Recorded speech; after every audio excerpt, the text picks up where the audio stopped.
Bonjour à tous. Alors moi c'est Céline Ficelle sur Instagram et Ficelle sur Ravelry et je suis ravie de vous retrouver pour le je ne sais plus quel épisode, numéro d'épisode. Je serais tentée de dire 19 ou 18 peut-être, bon c'est pas grave, je l'aurais marqué dans le titre. Nous sommes le jeudi 21 décembre. C'est mon dernier jour de trentenaire, et oui. Donc voilà, demain je passe de l'autre côté. Celles qui savent, savent. Voilà. Et donc je suis ravie de vous retrouver en cette veille de vacances scolaires de Noël, qui sont des vacances pas du tout reposantes, où j'ai plein d'enfants à la maison, plus encore que d'habitude. Donc je me suis dit, je profite de ce petit moment tranquille encore où ils sont à l'école pour vous montrer juste mes dernières petites avancées, parce que le dernier épisode était il y a 2 semaines, donc forcément j'ai pas tricoté des quantités astronomiques, hein, mais j'ai 2 de mes projets, mes ouvrages terminés en fait, qui vont être offerts. Donc voilà, je voulais vous les montrer avant qu'ils soient offerts. Je trouve qu'en vidéo c'est quand même mieux. Je suis désolée, on a changé un peu de décor encore une fois parce que mon mari est à la maison et du coup il fait un peu de cuisine pour demain justement, et ça fait du bruit, donc je me suis pas mis dans mon bureau comme d'habitude. Je suis pas maquillée, je suis pas coiffée, j'ai été au sport ce matin. En plus je suis pas très en forme, je commence à être un peu encombrée tout ça, donc bon, vous m'en tiendrez par rigueur. Le principal c'est de voir le tricot, et du coup je suis pas sûre que la lumière, je me suis installée comme ça donc dans ma chambre, je suis pas sûre que la lumière soit tip top, mais bon, on verra ce que ça donne. Je porte mon gilet Corsac, qui est ce gilet que j'ai testé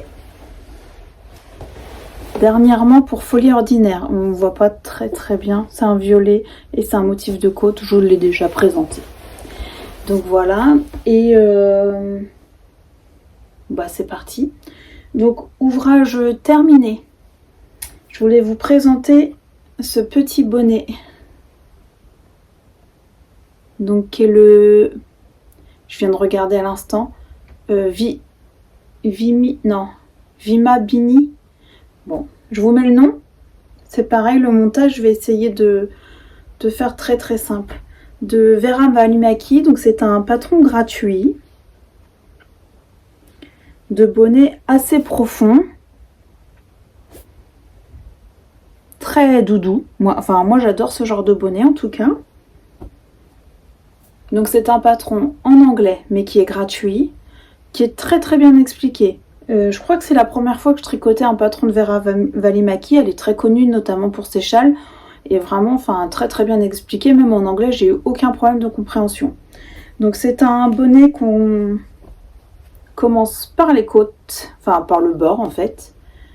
On fait toute une section de côte et on fait une couronne de diminution.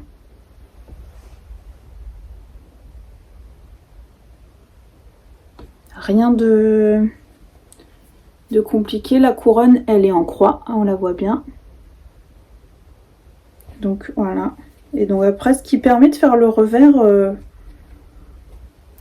un peu comme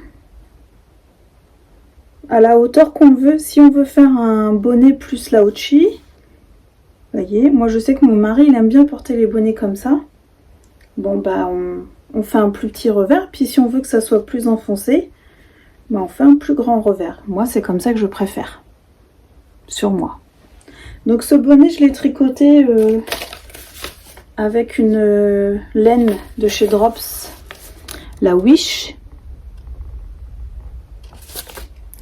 qui est de la mix. Alors celle-ci elle se compose de 50% alpaca, 33% coton, 17% laine pardon. Et donc l'échantillon c'est 10 mailles pour 14 rangs pour 10 cm. Et dans cette pelote, il y a 70 mètres pour 50 grammes. Et moi, c'est le coloris 06, qui est un gris mix. Mais sur Calidou, en tout cas, ils ne font plus cette qualité de laine. Donc j'ai eu le problème que quand j'ai commencé à tricoter, j'avais qu'une pelote chez moi, dans mon stash. Pourquoi? Je ne sais pas. Ça fait partie des choses étranges de mon stage de laine des fois. Donc j'avais une pelote. Un jour je me dis tiens je vais tricoter un bonnet pour la maîtresse, pour les fêtes de fin d'année. Donc je prends ma pelote, je regarde, il préconise en aiguille 9. Je crois bien que je l'ai tricoté en aiguille 9 aussi, je vous le marque. Ou alors sur ma fiche Ravelry c'est marqué. Mais je crois que oui parce que j'ai un kit Xiaogu. Et justement, j'avais jamais utilisé, je crois, cette taille d'aiguille. Ça va jusqu'à 10 dans mon kit et j'avais jamais utilisé les dernières tailles. Donc là, j'étais ravie d'utiliser le 9. Et donc, je commence à tricoter, je monte le nombre de mailles, machin. Et là, je continue. Et je me rends compte qu'avec une pelote, ben voilà, j'en suis là en fait. Donc, pas du tout assez pour un bonnet. Il en faut 2. Voire 1,5. Parce qu'il me reste ça du coup. Et donc je cherche pour commander. J'étais persuadée que sur Calidou il y aurait ce qu'il fallait. Surtout qu'ils envoient très rapidement, donc c'est cool. Et là je vois qu'elle est non discontinuée, donc ils la vendent plus. Surtout ce coloris là je crois. Il y a peut-être des coloris qui vendent encore. Et donc je cherche sur un autre site, je trouve sur un autre site le coloris que je veux. Et je commande 2 pelotes. En me disant j'espère que ça sera le même coloris parce que des fois moi cette laine là je l'ai depuis un moment en fait dans mon stock et là je reçois les 2 pelotes et pas du tout en fait, c'était pas du tout le même bain. Donc ça c'était ma première, je sais pas si ça va se voir, je vous montre. Et ça c'est la deuxième. Oh là là, j'ai l'impression que la lumière elle est affreuse. Je vais voir si en allumant c'est mieux, quittez pas. Bon alors je suis désolée, j'ai allumé la lumière artificielle, on voit mon ombre du coup, mais je pense qu'on va être un peu mieux que sans la lumière. Pourtant il est 3h moins 25 de l'après-midi, hein, je tiens à préciser, et il fait un temps pourri. Donc ça c'est ma première pelote que j'avais dans mon stage depuis longtemps. Et ça c'est celle que j'ai reçue. Je pense que ça se voit à la caméra quand même, que c'est plus clair. Donc ce que j'ai fait, moi comme j'essaye toujours, hein. Si ça passe, tant mieux. Si ça passe pas, tant pis. J'ai tricoté 2 rangs, ou même peut-être 3. Ça va vite en aiguille 9. Hein. Et là, j'ai dit non, c'est pas possible. Moi, je le voyais. Maintenant, je pense que quelqu'un qui le savait pas, il se disait que ça faisait un espèce de dégradé. Mais moi, j'aimais pas du tout ce que ça donnait. Donc, ce que j'ai fait, j'ai détricoté mes 3 rangs que j'avais fait. J'ai gardé ça comme ça pour le moment en me disant que peut-être j'aurais juste à reprendre mes mailles sur mes aiguilles, à rabattre, et puis ça fera un tour de cou pour les enfants. Bon, on verra. Pour le moment, c'est resté comme ça, je m'en suis pas préoccupée. Et donc, il me reste ça. Donc, j'ai utilisé une pelote entière, et ça, c'est la deuxième. Donc, il me reste bien la moitié, je pense. Donc, voilà pour ce petit projet, ouvrage, pas projet, puisqu'il est terminé, mais ouvrage très, très rapide. En deux soirées, c'est tricoté ça. Enfin bon, après, ça dépend de la rapidité du tricot, puis le nombre d'heures qu'on y passe le soir aussi. Hein. Moi, je tricote quand même beaucoup le soir. Ensuite, deuxième ouvrage terminé, c'est le Félix Pullover de... Alors, ça marquait Savory Knitting. Son nom de designeuse... Mais Amy Christopher, voilà, c'est ça son nom. Hop. Donc c'est ce pull que j'adore depuis très longtemps. Je l'avais vu, je crois que j'ai déjà dit, je l'avais vu dans les podcasts de Lana et Tricot. Et en fait, j'aime beaucoup sa simplicité. Et du coup, j'avais toujours dit que je voudrais m'en faire un. Et puis bah là, à quelques jours de Noël, je me suis dit, je vais faire un pull pour ma soeur. Bah oui. Sauf que bah forcément on fait pas un pull en aiguille 3,5 ou 3,25 à 15 jours de Noël. Donc j'ai cherché dans mon stash et j'ai trouvé des petites pelotes qui me semblaient pas mal du tout. Ah, il m'en manque un petit.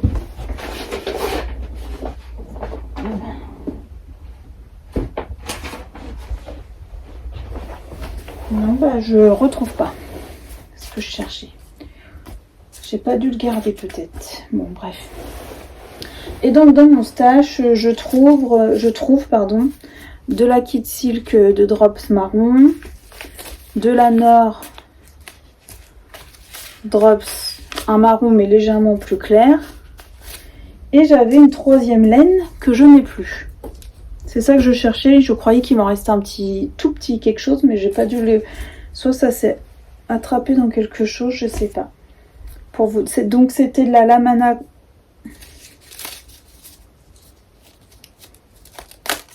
Lamana, c'est ça, je voulais vérifier avant de vous dire. Como.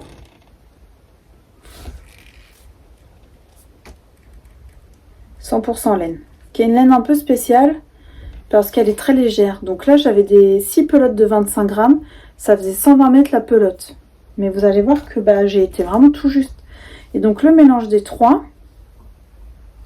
Donc le marron était un peu plus foncé. C'était celui-là, tout seul. Vous voyez que la nord. On voit. Ça fait, du coup, ça me fait un petit effet chiné. Donc j'ai fait un petit échantillon pour voir. Parce que donc la designeuse, elle demande 17 mailles pour 10 cm. Donc moi j'avais fait mon échantillon en 6 mm, j'avais 18 mailles. Donc je suis montée d'une demi-taille d'aiguille, donc je suis tricotée finalement en 6,5 pour avoir 17 mailles. Et donc, ah mais oui, le voilà mon petit reste. Ridicule, il était sur mon pull. Donc ça c'est ce qui me reste de ma 6e pelote. Donc je suis allée au bout, vraiment. Donc j'ai utilisé 6 pelotes de Lamana. J'ai utilisé 3 pelotes complètes de Nord. Et ça, c'est la 4e. Donc, il m'en reste un petit peu. Et j'ai utilisé 2 pelotes complètes de Mohair. Et ça, c'est la 3e. Du coup, j'en ai même encore une 4e qui reste. Mais pour vous dire, voilà. J'ai fait la taille.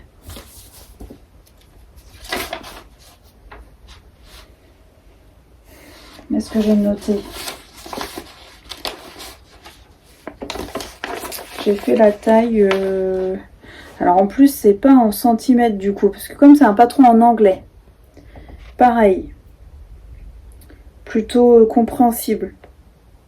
Ah non, je suis en train de voir que l'échantillon, c'est 14 mailles. Donc en fait, je vais avoir 15 mailles en... Je vous ai dit n'importe quoi. Je devais avoir 15 mailles en 6. Et moi, en tricotant en 6,5, j'avais bien 14 mailles après.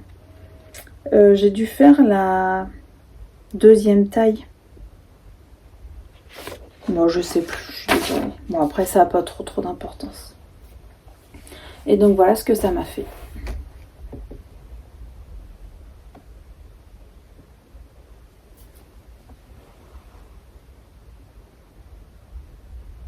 Donc, ça fait un petit raglan super mignon. Et ça fait un très joli pull, hein. Chiné, moi j'adore. Moi j'aime beaucoup les trucs chinés. Donc, alors, il n'est pas extrêmement long. D'où mon interrogation pour ma soeur. Parce qu'elle ne porte rien de cropped. Je vais vous le passer parce qu'en fait il me va très bien. Donc au pire il sera pour moi et je lui referai un autre. J'avoue que je préférais qu'elle le garde pour elle. Parce que moi le marron c'est pas ma couleur que j'affectionne. Mais il me va. Donc si vraiment ça ne lui allait pas. Est-ce que... Hop, vous voyez, c'est pas non plus trop court. Hein. Il est peut-être pour moi, il faudrait que je fasse la taille en dessous. J'ai fait des manches un peu plus longues parce que je sais qu'elle le préfère. Que pour moi, je me serais arrêtée là sans problème. Je pense que oui, j'aurais réduit de ça. Mais pour elle, j'ai fait un peu plus long. Donc voilà ce que ça donne. Donc je vais vous expliquer un petit peu la construction. Je remets mon gilet parce qu'il fait pas très chaud.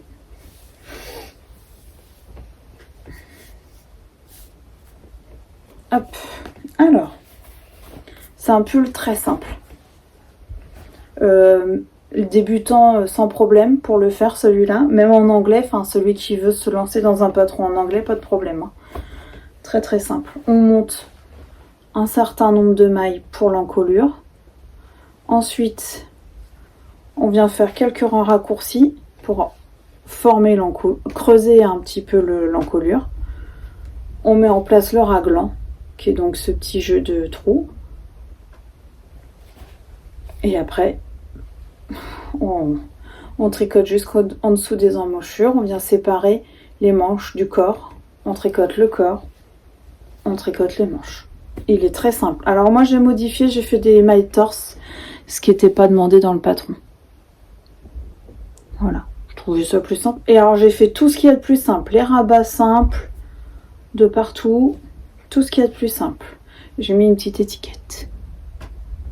Hop.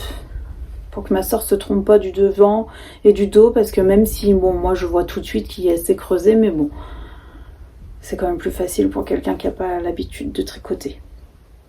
Donc voilà ce pull, il est pas si lourd que ça, du fait que la Como, la Mana, je sais pas ce que c'est, si c'est...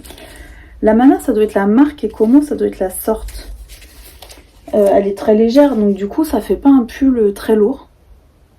Et franchement je le trouve super chouette, tout en simplicité, et voilà, sympathique comme tout. Bon, je veux pas m'étendre plus sur ce patron, parce que il est simple. Donc ça, c'est mes ouvrages terminés. Mes en cours. Je vais vous présenter en premier juste une petite paire de chaussettes que j'avais prévu de faire pour Noël pour ma mère. Et en fait, ça sera jamais terminé. Donc pour le moment, ça sera peut-être pour elle, mais après Noël, forcément. Donc j'avais décidé de lui monter une paire de chaussettes en autorayante. Donc ça, c'est un autorayant, le bruit des aiguilles. C'était le coloris spécial pour le festival de l'écheveau des mers, qui a eu lieu en mars, je crois. Donc moi j'aime bien. J'y avais acheté du coup... on avait acheté un écheveau qu'on s'était partagé avec ma copine, du coup, parce qu'avec 50 grammes, on a assez pour chacune se faire une paire de chaussettes. Et donc voilà ce que j'ai fait. C'est pareil, j'ai un reste. Ça c'est le reste de la fil bain d'H2O, laine et nylon, donc il va parfaitement. C'est pas le même, mais bon, il est pas mal du tout. J'ai aucune étiquette, je suis désolée. Donc ce que je comptais faire, c'était je monte 56 mailles, je fais 12 rangs de côte torse. J'ai fait un montage ah oui, ça c'est intéressant. J'ai fait le montage de Christelle Desmailles et moi, qu'on avait eu dans le patron Calmystère, d'ailleurs qui était au même moment que j'ai acheté les chevaux, que j'ai acheté la laine à l'écheveau des mers. Je crois que le cal était au même moment, donc ça devait être au printemps. Et donc dans son patron, elle avait fait un montage où une maille à l'endroit, une maille à l'envers pour le montage, et c'est très très bien expliqué. Si j'y pense, je vous mettrai le lien en vidéo, parce que vraiment moi maintenant je monte toutes mes chaussettes avec cette méthode là que je ne connaissais pas avant. Donc merci Christelle. C'est un super montage de chaussettes qui est plutôt élastique en plus, donc c'est ça aussi qui fait que j'ai bien aimé. Donc j'ai monté 56 mailles, j'ai fait 12 rangs de côte torse. Ensuite j'ai tricoté quasiment toute la moitié de mon cake de 25 grammes, parce que moi je sépare en deux. Alors il me reste ça, je vous montre. Il me reste ça de mon petit cake là, donc je les ai pas arrêtés, parce que ce que je vais faire, c'est que je suis pas certaine d'avoir séparé correctement mon écheveau en deux, parce que moi des fois je suis un peu à la Wallogen. Donc j'ai fait toute cette longueur là. Quand là j'ai mis du coup sur des aiguilles comme pour faire la pointe en Magic Loop, parce que moi je tricote pas mes chaussettes sur des grandes aiguilles, hein, je les tricote sur des mini toujours. Donc ce que j'ai fait là ce matin, vite fait, j'ai monté ma deuxième chaussette. C'est marrant comme ça. J'ai monté ma deuxième chaussette. Hop, comme ça je vais faire mes 12 rangs de côte, tricoter donc mon deuxième petit peloton là, qui commence au même endroit. J'ai fait attention, mais j'ai pas envie de sortir le centre en fait, donc je ne sais pas si ça va au même si ça va jusqu'au bout pareil que l'autre. Donc je vais tricoter tout mon tube aussi. Je vais voir si ça s'arrête au même endroit. Je finirai les quelques rangs là des 2-3 rayures qui restent. Je ferai mes pointes en contrastant et après je coupe pour faire mon talon. Voilà. J'ai pas trop l'habitude de couper dans la laine. D'habitude, je mets un fil pour là où je dois faire mon talon. Comme ça, je relève mes mailles et j'enlève le fil. Mais là, comme je ne savais pas jusqu'où j'allais tricoter et comme je suis pas sûre que du coup ça soit une paire pour ma mère qui chose bien plus petit que moi, donc du coup j'ai dit bon, je vais faire l'aventurière et je vais faire un talon après coup mais en coupant ma laine. Voilà. Ça devrait pas être compliqué, j'ai déjà vu les techniques, donc voilà ce qui est de cette petite paire de chaussettes très très simple. Et pour terminer, oui, parce que je n'ai que 2 en cours, ce qui est quand même très très rare, mais comme je voudrais finir mon gilet farandole, ce magnifique gilet de Marie-Christine Lévesque, qui m'a gentiment été offert, le patron, merci beaucoup, ça m'a fait super plaisir. Du coup j'avais acheté au CSF des laines spécialement pour tricoter ce patron. Donc je le tricote avec la laine de chez Teinture à laine. La laine qui a du chien, j'adore. Les couleurs qui ont du chien, j'aime beaucoup. Donc c'est le coloris Morpho bleu. Donc j'ai un kit silk, 72% mohair, 28% soie, 420 mètres pour 50 grammes. Hop. Et avec ce mohair, j'ai de la 100% mérino single, 366 mètres pour 100 grammes, toujours Morpho bleu. Je vous montre, elles sont un peu tordues mes étiquettes. Voilà. Donc, c'est ce coloris qui est un bleu très profond, un peu nuancé. Et ça, c'est le mohair. Voilà. Et donc, où est-ce que j'en suis de mon gilet? Bah, je carbure dessus. Hein. Mais bon, on est le 21 décembre. Même s'il était fini pour le 25, voire le 24, je suis pas sûre qu'il ait le temps de sécher en fait. Bon, bref, je vous montre où est-ce que j'en suis. Donc, j'ai terminé le corps. Oh, la lumière, elle est pourrie. J'ai fait une manche. Oh, ça fait contraster, elle est... Ouais, c'est juste la caméra, parce qu'en plus, c'est le même échou. Bon. Et j'ai même fait l'encolure aussi. On voit que dalle. Donc, ce que j'aime beaucoup dans ce... Bon, déjà, patron de Marie-Christine Lévesque en français et en anglais. Clair, absolument clair, super bien expliqué, super bien détaillé. Ce qu'il faut... Enfin, moi, j'adore ces patrons, vraiment. Je me pose jamais de questions. Donc, vraiment, c'est super clair. Et en plus, j'aime bien ces détails. Enfin, elle a toujours des patrons simples. Enfin, ces tricots sont simples, mais ils ont des belles finitions, ils ont des jolis détails qui font que ça fait des patrons qui sortent de l'ordinaire. Donc là, c'est vrai que c'est un raglan. Alors, c'est pas un raglan classique. Je pense que enfin, je sais, ça n'a pas été marqué.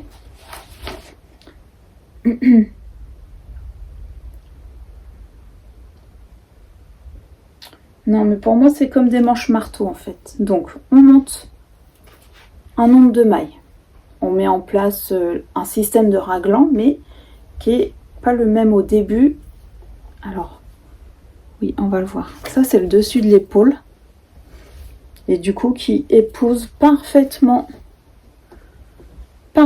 l'épaule. On voit rien.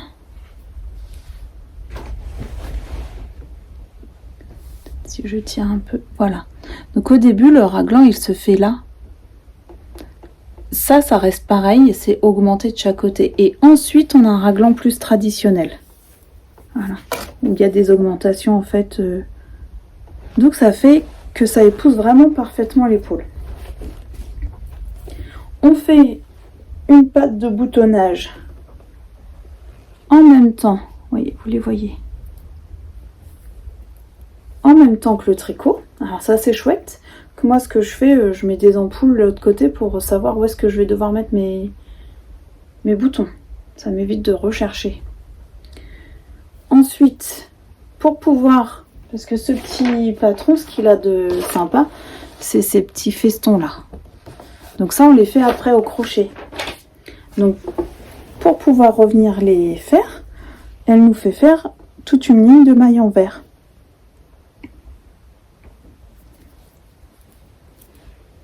Voilà, de chaque côté.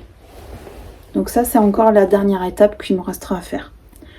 On fait encore à la longueur que l'on souhaite. On fait une grande bande de côte en bas, côte 1-1, non torse. Alors elle conseille un rabat tubulaire. Moi pour le bas je fais pas des rabats tubulaires sur je sais pas combien de mailles. En plus avec 2 fils dont un mohair qui se mêle et tout. Moi je fais des rabats classiques pour le bas. C'est très rare que je fasse des rabats d'aiguille ou tubulaires pour le bas. Par contre, ensuite elle nous dit de faire l'encolure. Donc là ok, j'ai fait l'encolure avec un rabat à l'aiguille. Effectivement c'est beaucoup plus propre. Et pareil pour la manche. Donc j'ai fait ma première manche. On a le choix entre des manches droites ou des manches semi-ajustées. Moi, dans tous les cas, je préfère toujours les manches semi-ajustées. Je suis quelqu'un qui... Enfin, vous voyez, là, ça va, c'est les manches droites, elles sont bien resserrées, les poignets. Mais je suis quelqu'un qui cuisine beaucoup, qui fait beaucoup de choses dans la journée, machin. Et moi, les manches droites, ça me gêne. Et puis, c'est pas ce que je préfère sur ma morphologie. Donc, souvent, je fais que des manches ajustées quand j'ai le choix. Là, c'était un test, donc c'était différent. Puis en plus c'était des côtes, alors je me serais pas amusée à modifier le patron. Mais là dans le patron de Marie-Christine on a le choix. C'est soit il y a les explications pour les 2 sortes de manches. Génial, alors ça c'est pareil, j'adore. Moi j'ai fait donc semi-ajusté parce que bah déjà c'est plus rapide à faire. Et clairement là je suis un peu... J'aurais voulu le finir pour Noël. Maintenant, dans tous les cas, même si j'avais pas été pressée, je pense que j'aurais fait des manches semi-ajustées. Donc on fait des manches semi-ajustées, pareil. Côte avec un rabat à l'aiguille en bas. Et donc il me reste ma deuxième manche et donc mes petits festons. Il me reste ça de mon dernier écheveau, troisième écheveau, c'est normal puisque ce sont des écheveaux de 366 mètres et non de 400 mètres. Et il me reste un écheveau complet de mohair plus mon petit reste là, donc je l'ai même pas bobiné le mohair, on verra. Donc je fais la taille M qui est 103 cm de tour de poitrine. Il est conseillé de tricoter en aiguille 4,5 pour un échantillon de 20 mailles. Moi je tricote beaucoup plus large que Marie-Christine Lévesque. J'ai déjà tricoté plusieurs de ses patrons dont des tests. Donc je sais que je tricote plus large. Donc moi je suis partie en aiguille 4 mm. Par contre pour les côtes elle préconise du 3,5. Bah moi je suis partie aussi sur le 3,5 parce que j'avais pas envie que ça soit trop serré et j'aime bien la tension. Donc je fais 4 pour le corps et 3,5 pour les côtes. Oh, et j'adore cette laine. Je sais pas si c'est le single qui fait ça ou si c'est le mohair qui est doux. C'est mais super doux et je pense que je vais adorer ce gilet. Maintenant c'est un gilet qui sort un peu de l'ordinaire, qui est pas aussi simple que ça, mais du fait de sa couleur et de sa forme quand même plutôt simple, je pense que je vais le porter très souvent. Je l'aime beaucoup. J'ai hâte qu'il soit terminé celui-là, vraiment. Donc voilà pour mon encours principal et quasiment unique avec la petite paire de chaussettes. Oui. Donc j'ai pas grand chose sur mes aiguilles, mais parce que je veux le terminer. Et puis je sais pas, en ce moment j'ai pas envie de trop m'éparpiller dans mes... En fait moi j'ai des passes où je vais tricoter plein de choses différentes. Je vais prendre un tricot pendant une demi-heure, je vais changer après, enfin ça me dérange pas, ça me plaît. Et là en ce moment, bah, peut-être parce que j'ai envie qu'il soit terminé ce gilet, donc en fait j'arrive pas à monter autre chose. J'ai pas envie de monter autre chose, c'est pas que j'arrive pas parce que j'ai pas envie de monter autre chose. Parce que là du coup, ah oui je voulais vous montrer les boutons. Bah oui parce que hier je me dis c'est bien beau si tu finis ton gilet, mets-toi des boutons. J'ai cherché dans mes boutons que j'ai en stock et franchement il n'y avait rien qui me plaisait. Je dis quand même un beau gilet comme ça serait dommage de mettre des boutons juste parce que, bah, enfin qui me plaisent pas plus que ça, juste pour pouvoir le fermer, parce que moi je ferme souvent mes gilets. Et donc ce matin je suis allée à Mondial Tissu et j'ai trouvé ça pas mal du tout. Je vous montre, est-ce que je peux l'ouvrir? Bon, je vous montre comme ça. Voilà ce que ça va donner. Ouais, je suis plutôt contente de ma trouvaille. J'avais arrêté d'aller à Mondial Tissu pendant un moment parce que je n'aimais... Enfin, je trouvais pas grand-chose dans ce magasin. Surtout, je trouvais que c'était assez cher. Et puis bah là, j'y suis retournée il n'y a pas longtemps juste pour les boutons. Bah pour le corsac d'ailleurs. Et ils ont une belle gamme de boutons. À des prix, bon j'avoue, j'en ai pour... là, donc j'ai 2 boîtes de 4 boutons parce qu'il m'en faut 7. Donc 2 boîtes de 4, j'en ai pour 10 € presque. Hein. Alors c'est sûr, c'est pas hors de prix. Mais ça rajoute quand même 10 € au gilet. Bon. C'était 4,99 je crois, ou quelque chose comme ça, la boîte de 4 boutons. Donc bon, ça fait quand même plus d'1 € le bouton. Après il est joli et ça rend vraiment bien sur mon gilet. Donc voilà. Donc ça je vous le montrerai quand il sera terminé. Ce qui sera peut-être pas tout de suite. Et donc je vous disais, une fois que je vais avoir fini ça, j'ai envie de... En fait je voudrais monter le test de gilet que je dois faire pour Nadia, mais même si la deadline est assez loin, je voudrais le commencer quand même. Et du coup, je me suis dit... donc j'ai ça à monter. Mais j'attends d'avoir fini mon gilet farandole. Et je voudrais le castonner un gilet au 1er janvier avec Magali. Et donc ça c'est pareil, j'ai déjà préparé toutes mes laines. C'est un gilet à rayures. Donc celui-là c'est sûr c'est le 1er janvier. Donc je me suis dit entre le moment que je vais avoir terminé le farandole et que le 1er janvier que je vais castonner le gilet à rayures, je suis pas sûre d'attaquer tout de suite le test quand même de Nadia. Je vais peut-être attendre un peu, je vais voir. Mais sinon, je reviens, ne quittez pas. Sinon, j'ai décidé de remonter plutôt un petit projet entre deux. Donc ça sera le châle brume, c'est ça? Oui, brume. De laine poudrée que je trouve absolument magnifique. C'est tout ce que j'aime en fait dans un châle. Donc c'est un petit châle à un écheveau. On peut le faire soit que fingering ou fingering et mohair. C'est ça. C'est ça. C'est ça. Et donc c'est une alternance de points mousse, de dentelle et de petits trous-trous. Donc moi c'est tout ce que j'aime tricoter dans un châle. Donc il n'a pas l'air très grand mais c'est pas grave, je verrai. C'est un tricot la plaisir. Pour le coup, c'est pas l'objet fini qui m'intéresse, c'est vraiment le tricot d'un petit châle. Voilà. Et donc pour tricoter ce châle, j'avais trouvé des merveilles de chez Wouliette au CSF. Est-ce que vous allez avoir la bonne couleur? Non, c'est beaucoup moins rouge que ça. Ça tourne vers le rose. Et là, ça tourne plus vers le rouge. C'est dommage. La couleur... Donc, j'ai un écheveau de fingering. C'est la couleur burlesque. J'ai un écheveau de mohair et soie. Et un écheveau de... Je crois que c'est ballerina ou quelque chose comme ça. Ballerina, c'est ça parce qu'il y a du lurex dedans. J'adore. De toute manière, son stand à Wouliette au CSF, c'était magnifique. Elle avait un petit stand, mais on en prenait plein les yeux. Les couleurs elles sont magnifiques. Et ça c'est une couleur que je ne tricote jamais. Bien que ça tourne un peu sur du framboise quand même, c'est rouge framboise. C'est pas une couleur qui me ressemble. C'est pour ça que ce châle, je vous dis, c'est pas un châle forcément que je tricote pour moi, parce que selon si je vais le mettre ou pas après, je l'offrirai ou je le garderai. Mais là, c'est vraiment un châle coup de cœur pour la couleur, qui sera pas forcément pour moi, mais j'aime la couleur, et coup de cœur pour le patron. Moi, je suis quelqu'un qui aime tricoter pour tricoter aussi. Je dis toujours, j'aime l'objet terminé. Vous voyez, celui-là, je l'adore. Mon gilet corsac, je le porte souvent, j'adore.